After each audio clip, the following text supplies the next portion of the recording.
সকালবেলা ঘুম থেকে উঠেই জানতে পারলাম যে আজকে দিদা আর বোন চলে যাচ্ছে বাড়ি। মনটা ভীষণ খারাপ ছিল। যতই হোক না কেন বোন ছিল তো একটু বোনের সাথে কথা বলতাম। আর বলতে গেলে না আমার সাথে কথা বলার কেউই নেই। আমি পুরো একা। একাই বেশিরভাগ বসে থাকি, ফোন দেখতে থাকি, ফোনে কিছু না কিছু রিলস দেখতে থাকি বা ভিডিও বানাই। কিন্তু সেরকম করে আমার সাথে কথা বলার কেউ নেই। আর যেহেতু আরো প্লাস্টার লাগানো, বাইরে যেতে পারি না। সবসময় তো বাড়িতেই বসে থাকি। তাই মনটা না আরো বেশি খারাপ হয়ে গেছে। বলতে পারো প্রায় ট্রমাতে চলে গেছি। তাই বোনকে বলছিলাম, "তুই আর যাস না রে।" কিন্তু বোনকেও যেতে হবে। তুই চলে যাচ্ছিস, খারাপ লাগতেছে তোর? অবশ্যই খারাপ লাগছে। আবার কবে আসবি তুই? আবার নেক্সট আসবো মান্থ? হ্যাঁ, নেক্সট মান্থ। কারণ আমাদের বাড়িতে একটা কিছু আছে, তাই তো? পুজো আছে। হ্যাঁ, আমরা হচ্ছে দুজন একসাথে না টুইনিং করে ওই যে শাড়ি টাড়ি পরবো, তো একটা বিশাল ভালো ব্লগ আসবে, তাই তো? এটা এখন এই যে এখানে দিদা রেডি হয়ে গেছে যাওয়ার জন্যে। ভাই নিয়ে যাবে দিদা আর বোনকে বাসে তুলতে।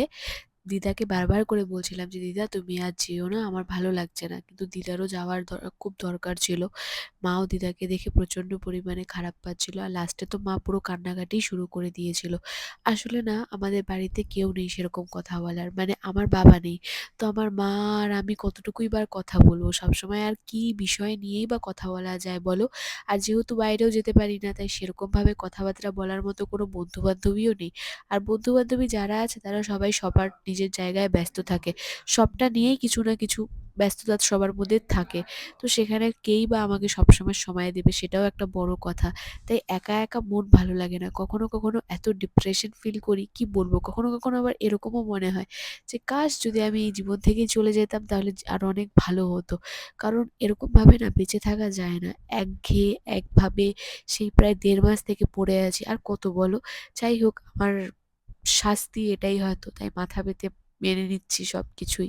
কিন্তু সবাই তো আর বোঝে না। সবাই ভাবে হয়তো আমি খুব ন্যাকামি করছি। অনেক শরীরে আরো অনেক সমস্যা দেখা দিচ্ছে। কারণ যেহেতু এতদিন ধরে বসে আছি, পায়ে যেমন অবস্থাটা দেখতেই পাচ্ছ প্লাস্টারের নিচ দিয়ে যা তা অবস্থা হয়ে গেছে। তাও মুখ বুজে সব সহ্য করছি। ভাবছি একটা দিন তো হবে যেদিন একটু হয়তো ভালো হবে সব। কিন্তু কেউ বোঝে না। সবাই এটাই বলে যে আমার নাকি সবকিছু দোষ, আমারই সব দোষ আসলে। যাই হোক ভিডিওটা যদি তোমাদের ভালো লেগে থাকে তাহলে লাইক, শেয়ার অ্যান্ড সাবস্ক্রাইব করতে ভুলো না।